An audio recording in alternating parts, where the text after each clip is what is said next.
ഇന്നത്തെ വെച്ചില്ലേ ഡെങ്കു മാറിയ സമയമുണ്ടല്ലോ. അതെ.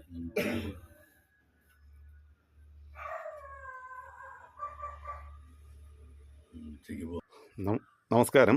നമ്മുടെ ആചാര്യ അപ്പ വൈദ്യൻ ഷടാനന്ദ സ്വാമി ചാരിറ്റബിൾ ട്രസ്റ്റിൻ്റെ ഒരു കൈത്താങ്ങ് സഹായ പദ്ധതിയിലൂടെ ഇന്ന് 5/9/2023 ഇന്ന് ഞങ്ങൾ 3 പേർക്ക് സഹായധനം കൊടുക്കുന്നുണ്ട്. അതിൽ നമ്മുടെ പ്രിയപ്പെട്ട ജയകുമാരി കൊറ്റാമം അവിടെ ഉള്ളവർക്ക് നമ്മൾ ഒരു കൈത്താങ്ങിലൂടെ ഇന്ന് ട്രസ്റ്റിൻ്റെ വകയായി ബഹുമാനപ്പെട്ട ട്രസ്റ്റിൻ്റെ സെക്രട്ടറി ശ്രീ കോട്ടയം പ്രദീപ്, അതോടൊപ്പം secretariat member Shri capital Vijayan, secretariat മെമ്പർമാരായ ശ്രീ അജി മധുര, അതോടൊപ്പം ശ്രീ സജി മധുര,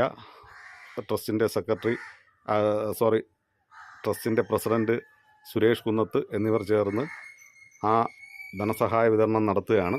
അത് ഏറ്റുവാങ്ങുന്നതിലേക്ക് വേണ്ടി ശ്രീമതി ജയയെയും ഭർത്താവ് ശ്രീ ബാബുവിനെയും ക്ഷണിച്ചുകൊള്ളുന്നു. കൊടുക്കണം.